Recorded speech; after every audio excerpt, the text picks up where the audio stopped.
What if the very first page of the Bible holds a secret that most readers walk right past? Not a hidden code, not a buried symbol, something far simpler, a contradiction. Two stories of creation sit side by side in the book of Genesis. They tell different versions of the same event.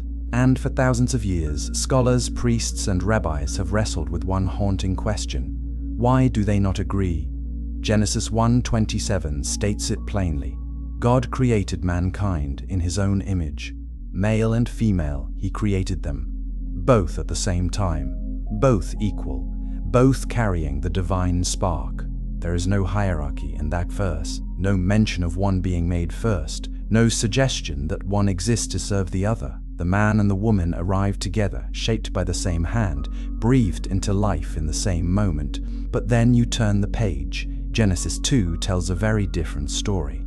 Here, God forms the man first. He places him alone in the Garden of Eden. He watches the man name every animal. And only after the man finds no suitable companion does God put him into a deep sleep, take a rib from his side, and fashion a woman. In this version, the woman comes second. She is crafted from the man's body. She is described as a helper. Now, these two accounts have lived together in sacred scripture for over 2,000 years. Millions of believers read them every year without pausing. But the tension between them has never been fully resolved. And here is what makes this matter so deeply. The way you read these two chapters shapes everything that follows. It shapes how you understand marriage. It shapes how you think about the roles of men and women. It shapes the very nature of what it means to be human in the eyes of God. Most people assume the Bible speaks with one voice on creation. They believe the story is simple. God made Adam, then God made Eve. End of story. But the ancient rabbis who studied these texts did not find it so simple. They noticed the gap between Genesis 1 and Genesis 2. They asked hard questions, and some of them arrived at an answer that the church never wanted you to hear. They said there was another woman, a woman created before Eve, a woman made not from Adam's rib but from the same dust, in the same breath, of the same moment. Her name was Lilith. In the pages ahead, we will trace this forgotten story from its roots to its branches. First, we will uncover where this mystery woman appears in ancient texts and what those texts actually say. Then, we will follow the confrontation that tore the first paradise apart, a fight not over fruit or snakes, but over something far more dangerous, equality. And finally, we will track how this story echoed through centuries of religion, magic, art, and philosophy, shaping the world in ways most people never realize. And once we understand this first layer, the real story begins. The tension between Genesis 1 and Genesis 2 is not a modern discovery. It is not something invented by skeptics or critics. The earliest Jewish scholars noticed it. The rabbis of the Talmudic era debated it, and they did not shy away from its implications. In their tradition, scripture does not contain accidents. Every word carries weight, every repetition has purpose. And when two passages seem to contradict each other, the answer is not to ignore one. The answer is to dig deeper. Consider what Genesis 1 actually claims. It says God created humanity as a pair, male and female, together. This is not a vague poetic statement. It is a specific declaration. The Hebrew word used is bara, a term reserved for divine creative acts of the highest order. The same word describes the creation of the heavens and the earth. So when Genesis 1 says, God created male and female together, it places that act on the same level as the creation of the universe itself. Then Genesis 2 arrives and paints an entirely different picture. Here, creation is not instantaneous. It is a process. God forms Adam from dust. He breathes life into his nostrils. He plants a garden. He sets boundaries. He brings animals to the man one by one. And only after all of this, after a long search for a companion, does the woman appear. She is not made from dust. She is made from bone. She is not created beside the man. She is drawn out of him. These two accounts carry radically different messages about what a woman is. In Genesis 1, she is a co-creator. She shares dominion. She is made in the image of God, just like the man. In Genesis 2, she exists because the man was lonely. She is shaped from his body. She is, in a real sense, a part of him rather than a being in her own right. For most of Christian history, the dominant tradition simply blended these two stories together. Genesis 2 was treated as a zoomed-in version of Genesis 1. The details were harmonized. The contradiction was smoothed over. But not everyone accepted that answer. Some ancient interpreters believed the two accounts described two separate events, two different women. The first, created equal in Genesis 1, was not Eve. She was someone else entirely, someone whose name was deliberately erased from the text, someone whose story became so dangerous that it was buried for centuries. Subscribe for more biblical revelations because this story is only getting started. The question that haunted those early scholars was not simply academic. It carried enormous spiritual weight. If the first woman was created equal, what happened to her? Where did she go? And why does the Bible never mention her by name? The silence around this missing figure is itself a kind of evidence. In the ancient world, when a story disappears from the official record, it usually means someone powerful wanted it gone. And the reasons for that erasure often reveal more than the story itself ever could. The rabbis understood this. They lived in a world where oral tradition carried as much authority as written text. Stories passed from teacher to student for generations before anyone wrote them down. And in that vast oral tradition, the name Lilith surfaced again and again. She appeared in prayers. She appeared in protective charms. She appeared in bedtime warnings whispered to children. Long before anyone wrote her story into a book, Lilith lived in the collective memory of an entire people, and that memory refused to die. Chapter 2. The Woman Made from Dust. The most detailed account of Lilith's story comes from a text called the Alphabet of Ben Sira. It was written sometime around the 8th or 9th century during the medieval period, but the ideas inside it are far older. The author drew on centuries of oral tradition, folk belief, and rabbinic commentary. And what he produced was a story so vivid, so complete, and so troubling that religious authorities spent the next 1,000 years trying to bury it. According to the Alphabet of Ben Sira, when God created Adam, he did not leave him alone for long. God saw that Adam needed a partner, so God took the same earth, the same red clay, the same dust of the ground, and formed a woman, not from Adam's rib, not from his body, from the same raw material. She was made in the same way, at the same time, with the same divine breath. Her name was Lilith. This detail matters more than most people realize. The way a woman is created in a story determines her status in that story. If she is made from the man's body, she is a part of him. She belongs to him in some sense. But if she is made from the same earth, she is his equal. She owes him nothing. She stands beside him, not beneath him. And that is exactly how Lilith saw herself. The text tells us that Adam and Lilith lived together in the Garden of Eden. They walked the same paths. They ate from the same trees. They breathed the same air. But trouble came quickly, and it came from the most intimate place possible. Like if this truth amazed you, because what happens next changed everything. Adam expected Lilith to submit to him during their most private moments. He told her to lie beneath him. It was a demand, not a request, and Lilith refused.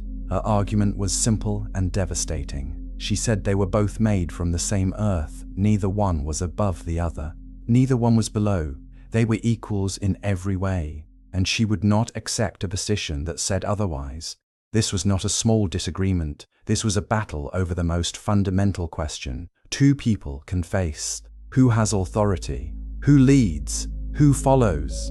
And is the answer written into creation itself, or is it something humans invented later? Lilith believed the answer was clear. God made them the same. The dust did not lie, and no amount of pressure from Adam would change what she knew to be true. The argument grew fierce. Adam would not back down. Lilith would not bend. And in that moment, with the beauty of paradise all around them, something broke. Not a rule, not a command, a relationship. The first relationship in human history fell apart not because of a serpent, not because of forbidden fruit, but because two people could not agree on whether they were equal. Now, here is something the competitive video missed. The alphabet of Ben Sira does not present this as a simple domestic quarrel. The language is deliberate. The confrontation between Adam and Lilith mirrors the great theological debates that would echo through centuries of religious thought. It is a debate about the nature of creation, about whether hierarchy is divine or human, about whether submission is holy or oppressive.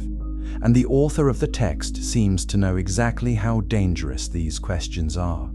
Comment your interpretation below, because scholars are still divided on what Lilith's refusal truly means. Some read it as rebellion, others read it as justice, and still others see it as the first act of conscience in human history. A created being looked at her creator's design and said, "This is not fair." That takes courage, or blasphemy, depending on which side you stand on. What is striking about Lilith in this text is her clarity.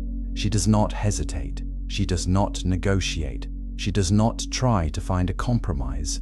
She sees the situation, judges it, and acts, and her action is absolute. She refuses to live in a world where her equality is denied, even if that world is paradise itself. That is a radical idea. It suggests that freedom matters more than comfort, that dignity matters more than safety, that being equal matters more than safety. The rabbis who preserved this text understood its power. They knew it raised questions that could shake the foundations of their social order. A world where the first woman refused to obey the first man was a world where obedience itself came into question. And so the story was never included in the official canon. It was kept in the margins, told in whispers, passed along in commentaries that most believers never read, but it survived, against all odds, across all centuries. Through every attempt to silence it, Lilith's story survived. And the reason is simple. A truth that resonates does not need permission to endure. The alphabet of Ben Sira is not the only text that mentions Lilith. The Zohar, the central work of Jewish mysticism, also references her. The Babylonian Talmud contains passages that scholars have connected to Lilith traditions, and scattered across centuries of Jewish folklore are hundreds of references to a female figure who existed before Eve. Each source adds a new detail, each tradition fills in another gap, and together they paint a portrait of a woman who was never meant to be forgotten, no matter how hard the authorities tried. Chapter 3. The name that split the heavens. There is a moment in the Lilith story that most people rush past, but it is the single most important detail in the entire narrative. When the argument with Adam reached its breaking point, Lilith did not simply walk away. She did not pack her things and leave through the garden gate. She spoke the ineffable name of God. She pronounced the sacred name that no human was supposed to say, and in that instant, she rose into the air and flew out of Eden. This act is staggering. In ancient Jewish tradition, the divine name holds the power of creation itself. It is the word God used to bring the universe into being. It is the sound that holds reality together. To speak, it is to tap into the very source of existence. The high priest of Israel was permitted to say it once a year, inside the Holy of Holies, on the Day of Atonement. And even then, the other priests would make noise to cover the sound so no one else could hear it. That is how sacred this name was. That is how dangerous it was considered. And Lilith spoke it openly. She spoke it in defiance. She spoke it not in prayer or worship, but as an act of liberation. This raises a question that has troubled scholars for centuries. How did Lilith know the name? If she was created from dust, just like Adam, how did she possess knowledge that would later be guarded by the highest religious authorities in Israel? The text does not explain. It simply states that she spoke the name and was gone. Share this with fellow believers because the meaning of this moment runs deeper than most people realize. There are two ways to read what Lilith did. The first is the traditional reading. She committed blasphemy. She took something holy and used it for her own purposes. She treated the divine name as a tool for escape rather than an instrument of worship. In this reading, Lilith's act is the original sin before the original sin. It is pride. It is arrogance. It is the creature placing herself above the Creator's design.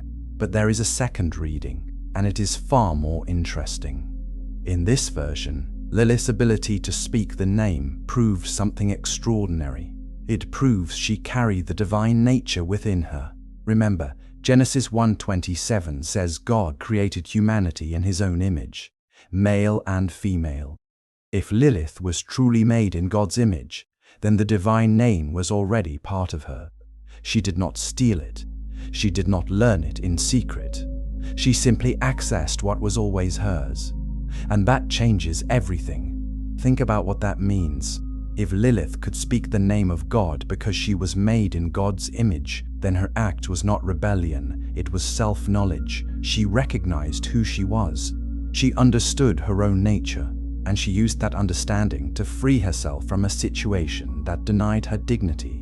In this reading, Lilith is not a villain.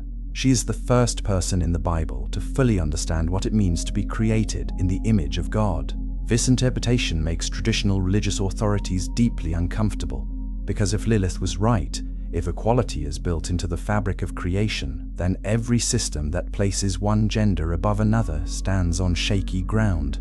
Every tradition that demands female submission must answer to Genesis 1027. Every hierarchy that claims divine authority must explain why the first woman who was treated as equal chose exile over obedience. The flight from Eden is described in simple terms in the text. Lilith rose and departed. She left paradise behind. She chose the unknown over the familiar. She traded the garden for the wilderness, and she did it alone. No companion, no guide, no promise of what lay ahead. Just the sound of the name still ringing in the air behind her. Yet, the truth hidden in Scripture goes deeper than even this dramatic exit. Because Lilith's departure created a crisis in heaven. God himself responded. The text says God was concerned. Adam was alone again. The companion God had made for him had rejected the arrangement, and God had to act. He did not simply create another woman. Not yet. First, he sent messengers. He sent 3 angels to bring Lilith back. Their names were Senoi, Sanzanoi, and Semangeloth, and their mission was clear. Find Lilith, convince her to return, and if she refused, threaten her with consequences so severe that no rational being would resist. This detail reveals something critical about the story's theology.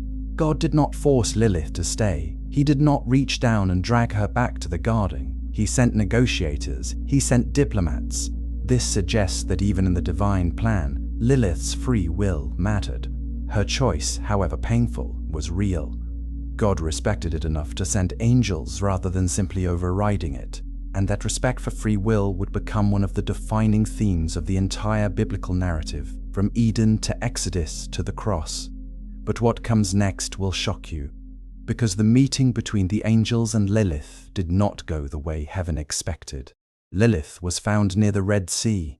She was living among the wild waves. She was free, and she had no intention of going back. Subscribe for more biblical revelations as we follow the angels on their impossible mission. The confrontation at the Red Sea is one of the most dramatic scenes in all of Jewish mythology. 3 servants of the Most High, armed with divine authority, stood before a single woman, and she looked them in the eye and said no. Chapter 4. The Deal at the Edge of the Sea. The Red Sea is not a random location. In the biblical tradition, it is the place where God parts the waters for Israel. It is the boundary between slavery and freedom. It is the threshold between the old world and the new. And it is here, at this place of transformation, that the 3 angels found Lilith. She was not hiding. She was not cowering. She was living on her own terms at the edge of the wild waters, in a place that did not answer to Adam, to Eden, or to anyone. The angels delivered their message. God wanted Lilith to return to the garden. He wanted her to resume her role as Adam's companion. And if she refused, 100 of her children would die every day. That was the threat. Not punishment for a crime, not judgment for a sin. A direct attack on her offspring. The price of freedom would be measured in the lives of her own children. This is one of the most disturbing details in the entire Lilith tradition. It raises painful questions about divine justice. If Lilith was created equal, and if she left because her equality was denied, then punishing her through her children seems disproportionate. It seems cruel. And some scholars believe that is exactly the point. The story was not written to make God look merciful. It was written to explain a reality that ancient people faced every day. Children died.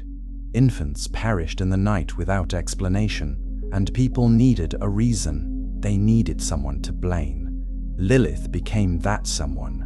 But Lilith did not simply accept the threat. She negotiated. She made a deal. She agreed that she would not harm any child who was protected by the names or images of the three angels, Senoi, Sananoi, and Semanjlov. If their names appeared on an amulet near a newborn, that child was safe. Lilith would pass over that house. She would not touch that baby. Disagreement became one of the most important folk beliefs in Jewish history, and it lasted for centuries. Like if this truth amazed you, because the deal at the Red Sea is not just a myth, it had real consequences in the real world. For hundreds of years, Jewish families placed amulets in the rooms of newborn children. These amulets bore the names of the three angels. They were hung on walls. They were placed in cradles. They were sewn into clothing, and they served one purpose: protection from Lilith. The fear was so real and so widespread that archaeologists have found these amulets across the ancient world, in Persia, in Palestine, in Babylonia, in Egypt. Wherever Jewish communities lived, the amulets followed. The British Museum holds one of the most remarkable examples. It is a bowl from ancient Persia, inscribed with Aramaic text.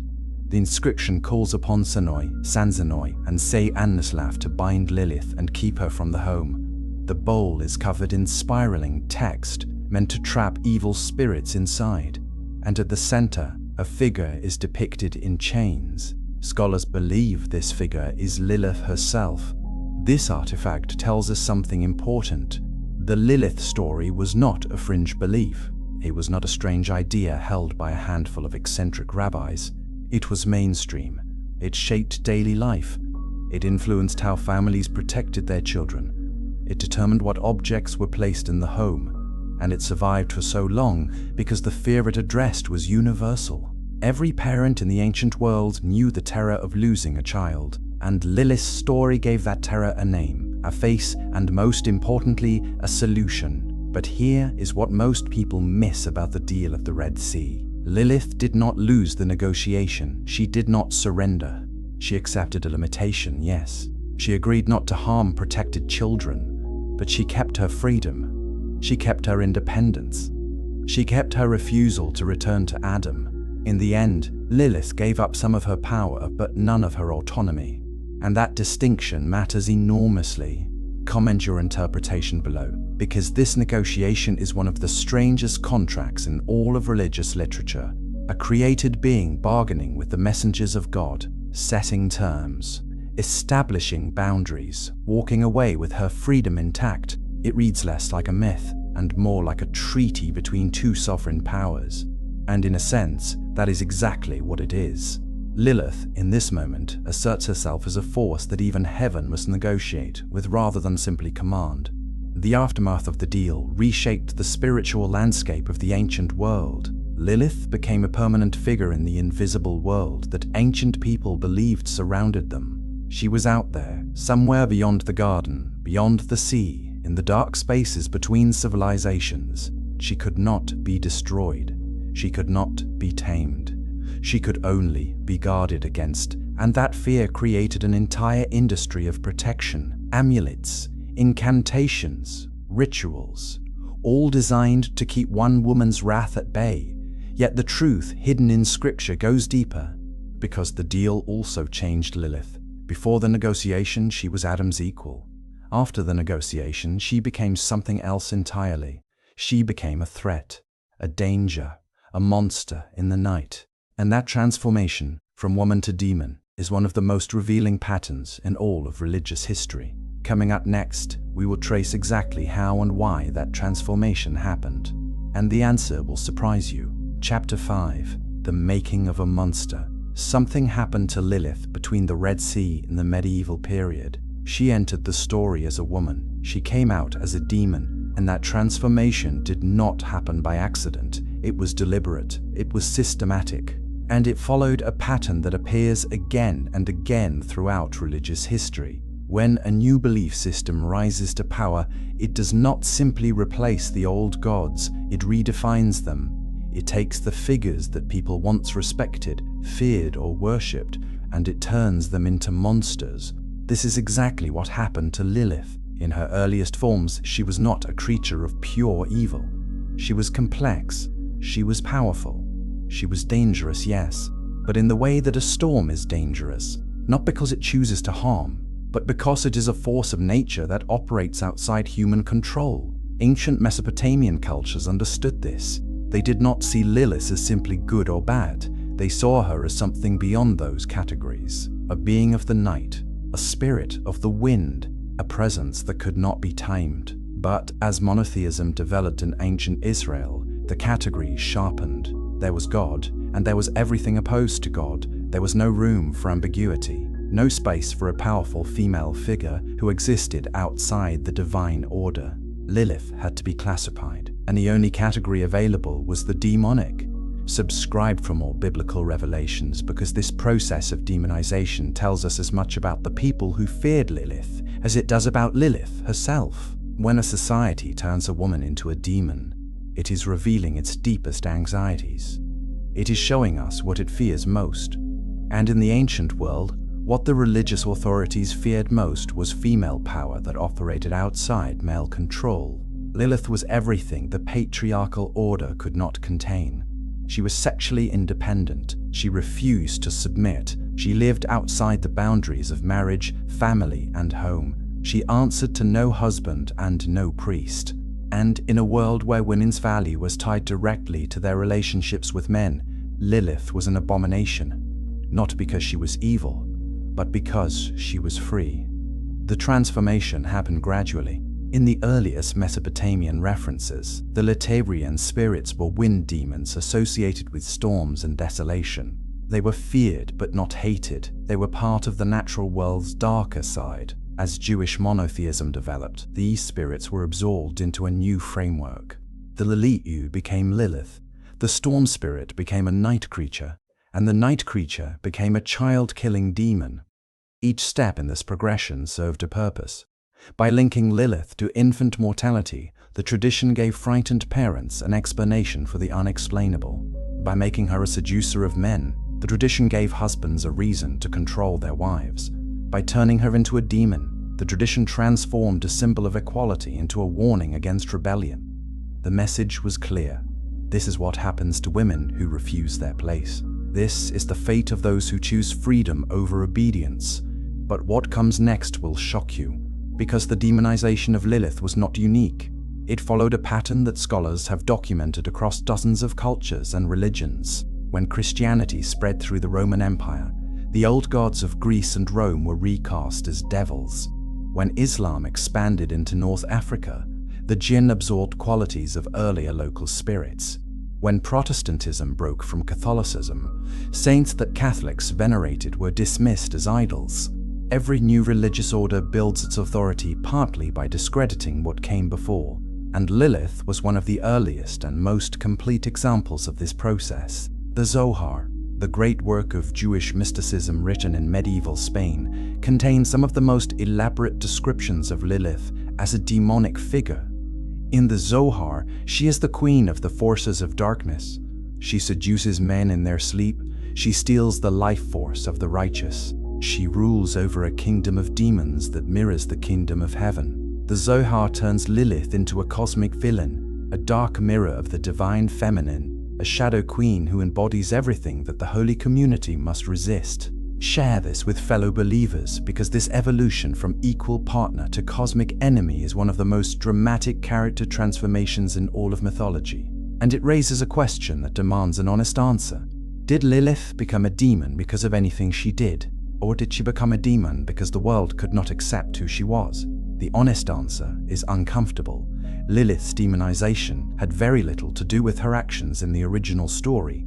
She did not steal, she did not murder, she did not betray God. She asked for equality. She used the divine name that was her birthright, and she chose exile over subjugation. These are the acts that made her a monster, and the fact that they were enough tells us something profound about the world that judged her. The pattern continues even today. When a woman challenges authority, she is called dangerous. When she refuses to conform, she is called unnatural. When she insists on her own dignity, she is accused of destroying the order of things. Lilith's story is ancient, but the reactions to it are timeless, and that is precisely why it has survived. Chapter 6, older than the Bible. Here is a fact that changes everything about the Lilith story. She is older than the Bible itself, thousands of years older. Her roots reach back to the earliest civilizations in human history, long before Moses, long before Abraham, long before the first Hebrew scribe picked up a reed pen. Lilith already existed in the religious imagination of Mesopotamia. The Sumerians, who built the first cities in what is now southern Iraq, knew of beings called the Lilitu. These spirits appeared in their incantation texts, their protective spells, and their mythological stories. The Lilitua, wind spirits, they haunted desolate places. They were associated with storms, with nightfall, and with the thin boundary between the human world and the spirit world. They were not male or female in the way humans understood gender. They were something else, something wilder. One of the oldest literary references appears in the Epic of Gilgamesh. In a section known as Gilgamesh and the Hulipu tree, a female spirit makes her home in a sacred tree that the goddess Inanna wants for herself. This spirit, identified by scholars as a Litu or a figure closely related to the later Letla tradition, refuses to leave. She nests in the trunk of the tree like a bird that cannot be driven away. Eventually, Gilgamesh himself must come and strike the tree with his axe to drive her out. The spirit flees into the wilderness, and the tree is finally cut down. Like if this truth amazed you, because this story, written over 4,000 years ago, already contains the core elements of the Lilith myth. A female figure who makes a home in a sacred space, a refusal to leave, a confrontation with a powerful male figure, and an exile into the wild places of the earth. The parallels to the Eden story are striking, and they strongly suggest that the Lilith tradition did not begin with Jewish texts. Jewish authors inherited it from a much older source. The Babylonians, who conquered and absorbed Sumerian culture, continued the tradition. In Babylonian magical texts, the Lilitu spirits are invoked in spells designed to protect homes and individuals. One famous incantation reads, "You are not to come through the door. You are not to come through the window. You are not to descend from the roof." These words, written in cuneiform on clay tablets, show that protection against Lilitu spirits was a daily concern for ordinary Babylonians. The fear was not abstract. It was practical. It was domestic. It shaped how people built their homes and raised their children. When the Israelites encountered Babylonian culture, especially during the Babylonian exile in the 6th century before the Common Era, they absorbed many of these traditions. The exile was a turning point in Jewish history. The people of Israel lived among the Babylonians for decades. They learned their languages. They encountered their stories, and they brought some of those stories home with them, woven into their own developing theology. This is where Lilith enters the biblical record directly. The prophet Isaiah, writing about the destruction of Edom, describes a landscape of total desolation. In Isaiah 34:14, he lists the creatures that will inhabit the ruins. Among them, in the original Hebrew, is the word Lilith. Most English translations render this as screech owl or night creature. But the Hebrew is specific. It says Lilith, and for centuries, Jewish readers understood this as a reference to the same Lilith who appears in their folklore. Subscribe for more biblical revelations because Isaiah's reference is enormously significant. The alphabet of Ben Sira was written in the 8th or 9th century, but Isaiah lived in the 8th century before the Common Era. That means the Lilith tradition existed in some form at least 1,500 years before the most famous written account. Isaiah did not need to explain who Lilith was. He simply named her and moved on. His audience already knew. This tells us that Lilith was not invented by medieval storytellers. She was not a late addition to Jewish mythology. She was ancient. She was embedded in the culture so deeply that a prophet could mention her in passing and expect his audience to understand.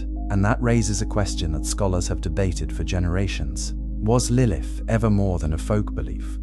Was she, at some point in history, a genuine religious figure? Was she worshipped? Was she feared as a real spiritual power? And was her demotion to demon status a deliberate theological decision rather than a natural evolution? The evidence suggests the answer is yes. In the archaeological record, we find Lishie references in temple contexts. We find them in royal inscriptions. We find them in the most serious and official religious texts of the ancient Near East. This was not a campfire story. This was woven into the fabric of how ancient civilizations understood the invisible world. Comment your interpretation below, because the implications are enormous. If Lilith began as a genuine spiritual figure, if she was once respected or at least acknowledged as real by the earliest human civilizations, then her transformation into a demon is not just a mythological curiosity. It is a record of how power works. It is a document showing how the winners of religious competition deal with the losers. And it tells us that the story we inherit is always the version told by whoever won. The journey from Mesopotamian wind spirit to Jewish demon to medieval villain spans over 3,000 years. And at every stage, Lilith absorbed the fears and anxieties of the people telling her story. She became whatever they needed her to be: a warning, a threat, an explanation, a scapegoat. But beneath all those layers, the original figure remains, a being of the wind, a spirit of the desolate places, a presence that cannot be contained. Chapter 7.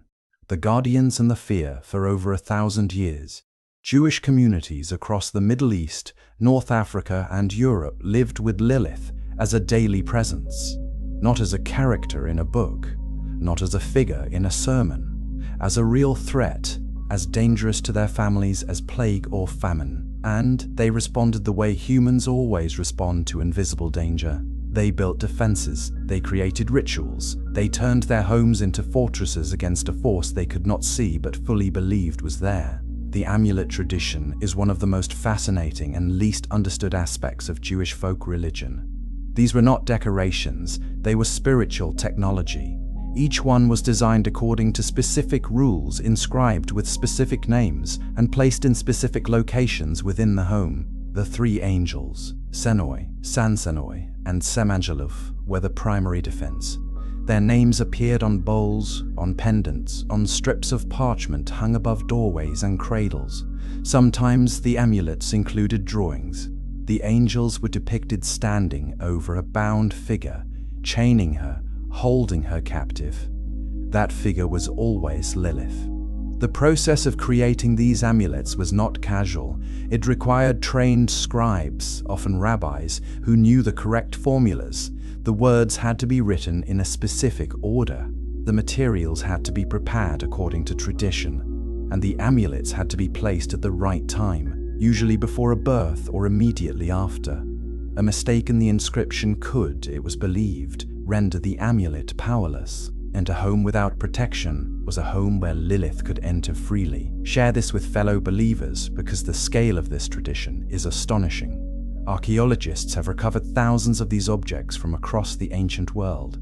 Incantation bowls from Babylonia, amulet pendants from Palestine, inscribed stones from North Africa, metal charms from medieval Europe. Each one tells the same story. People were afraid, and their fear shaped their daily lives in ways that are hard for modern people to fully understand. The fear was not limited to infants. Lilith was also believed to visit men in the night. She was described as a seducer who came to men while they slept, stealing their vitality and producing demonic offspring. The Talmud contains references to this belief. Tractate Shabbat warns men about sleeping alone in a house, suggesting that Lilith could visit the unprotected. Tractate Eruvin contains similar warnings. These were not marginal opinions. They appeared in the most authoritative legal texts of rabbinic Judaism. This belief had real consequences. It influenced sleeping arrangements. It shaped household rules. In some communities, men were discouraged from sleeping alone. Bachelors were pressured to marry, partly to protect themselves from Lilith's nightly visits. The fear even influenced mourning practices. When a man died, some traditions held that his widow should not be left alone in the house with the body, lest Lilith come to claim what was left of his life force. Yet the truth hidden in scripture goes deeper than simple superstition, because the Lilith fear served a social function that went far beyond protection from demons. It reinforced community bonds. It encouraged marriage. It justified the presence of religious authorities in the most intimate spaces of family life. If Lilith was a threat, then the rabbi who could write the correct amulet was essential. If Lilith targeted the unprotected, then marriage was not just desirable, but necessary for survival. If Lilith preyed on the isolated, then leaving the community was spiritual suicide. In this way, Lilith became a tool of social control, not deliberately perhaps, not through conspiracy, but through the natural way that fears shape behavior. A community that believes in Lilith is a community that stays together. A family that fears Lilith is a family that follows the rules. And a woman who knows the story of Lilith understands what happens to those who step outside their assigned role. But what comes next will shock you, because the amulet tradition also preserved something the authorities never intended. By keeping Lilith's name alive, by writing it on thousands of objects, by telling her story to every new generation of parents, the tradition ensured that Lilith could never be fully erased. The very act of guarding against her kept her memory burning. Every amulet was an acknowledgement that Lilith existed. Every incantation was a confession that her power was real, and every generation that feared her also, in a strange way, honored her. The irony is profound. The tradition that sought to neutralize Lilith became the tradition that preserved her. Without the amulets, without the incantation bowls, without the folk beliefs passed from mother to daughter, Lilith might have faded into obscurity along with countless other minor figures of ancient mythology. Instead, she remained vivid. She remained specific. She remained named. And when the time came for her story to be rediscovered, all the evidence was waiting. Written in clay, carved in stone, painted on parchment, thousands of artifacts testifying to a woman the world tried to forget but never could. Like if this truth amazed you, because the survival of Lilith through her own enemies is one of the great paradoxes of religious history. The people who feared her preserved her. The communities that tried to bind her kept her name alive. And the tradition that called her a demon ensured that future generations would hear her story and ask the one question that matters: what if they were wrong about her? Chapter 8. The Return of the First Woman. For centuries, Lilith lived only in the shadows. She haunted the margins of religious texts. She lurked in the formulas of protective amulets. She whispered through folk traditions that mothers passed to daughters in the dark hours before dawn. But she was never center stage. She was never the hero. She was always the villain, the warning, the thing to fear. And then something extraordinary happened. The world changed, and Lilith changed with it. In the late 20th century, a new generation of scholars, writers, and thinkers looked at the old texts with fresh eyes. The feminist movement was reshaping every corner of Western culture. Women were questioning the stories they had been told about their place in the world. They were examining the myths, the scriptures, and the traditions that had defined gender roles for thousands of years. And in that examination, they found Lilith waiting for them. The Jewish feminist Judith Plaskow wrote a groundbreaking retelling of the Lilith story in 1972. In her version, Lilith and Eve are not enemies, they are sisters. Eve, trapped in the garden under Adam's authority, hears rumors about a woman who left, a woman who chose freedom. Eve grows curious. She eventually finds Lilith outside the garden walls, and the two women discover that they have more in common than either one imagined. They become allies, they share their stories, and together they begin to see the truth about the world that was built to keep them apart. This retelling electrified the feminist theological community. It offered a radical new way to read the ancient text. Lilith was no longer the enemy of women. She was the first woman to say no. She was the prototype of every woman who had ever refused to accept a role that diminished her. And Eve was not the weak temptress that centuries of Christian interpretation had made her. She was a woman trapped in a system, reaching out for connection with the one person who understood her situation. Subscribe for more biblical revelations, because the modern rediscovery of Lilith goes far beyond academic theology. In 1976, a Jewish feminist magazine was launched. It was called Lilith. Its founders chose the name deliberately. They wanted to reclaim a figure that had been used for centuries to frighten women. They wanted to transform the demon back into the equal partner she had been at the beginning. And the magazine became a powerful voice for Jewish women's rights, publishing for decades and reaching readers around the world. The cultural impact rippled outward. Lilith appeared in novels, in poetry, in music, in visual art. She became a symbol in New Age spirituality, representing the wild feminine, the untamed spirit, the part of every woman that refuses to be domesticated. She appeared in television shows, in films, in video games. Her name became shorthand for female rebellion, for the refusal to be second, for the insistence on being whole.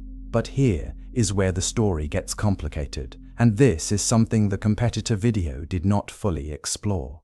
The modern embrace of Lilith is not without its problems. When Lilith becomes a simple hero, a one-dimensional symbol of girl power, something important gets lost. The original story is not a fairy tale, it is a tragedy. Lilith gains her freedom, but she also loses everything else. She loses her home, she loses her Tana, she loses her children. She lives in exile, among the waves and the wind, forever outside the garden where life began. Freedom without relationship is lonely. Autonomy without connection is isolation, and the ancient rabbis who told this story understood that. They were not simply trying to scare women into obedience. They were wrestling with one of the deepest questions in human experience. What happens when your need for dignity and your need for belonging pull in opposite directions? What do you do when the price of being yourself is being alone? Comment your interpretation below, because this question has no easy answer. And that is exactly what makes Lilith's story so powerful. She is not a hero in the simple sense. She is not a villain in the simple sense. She is a fully realized figure who faces an impossible choice and lives with the consequences. She represents the cost of freedom. She represents the pain of compromise refused. And she forces every person who hears her story to ask themselves the same question: what would you have done? The modern conversation about Lilith also raises important questions about how we use ancient texts. When we read the Bible, do we read it as a fixed document with a single meaning? Or do we read it as a living text that speaks differently to each generation? The rabbis who first told Lilith's story believed in a living Torah. They believed the text had layers of meaning that unfolded over time. They believed that each generation would find new truths hidden in the same ancient words. And by that standard, the feminist rediscovery of Lilith is not a distortion of the tradition. It is a fulfillment of it. Lilith's story is not finished. It is still being told. It is still being argued. It is still being argued. It is still being argued. It is still being shaped by every person who encounters it and decides what it means to them. She is one of the oldest figures in human mythology, older than the Bible, older than the Hebrew language, older than the civilizations that first named her, and she endures because her story touches something that does not change with time. The human need for dignity, the human cost of freedom, the impossible tension between being true to yourself and being connected to others. That tension lives in every relationship, every community, every faith tradition on earth. It lived in the Garden of Eden, if the ancient texts are to be believed, and it lives in you right now, listening to these words in the quiet of the night. Lilith asked a question at the dawn of creation. She asked whether equality was worth exile, whether dignity was worth loneliness, whether being free was worth being feared. And after all these thousands of years, we are still trying to answer her.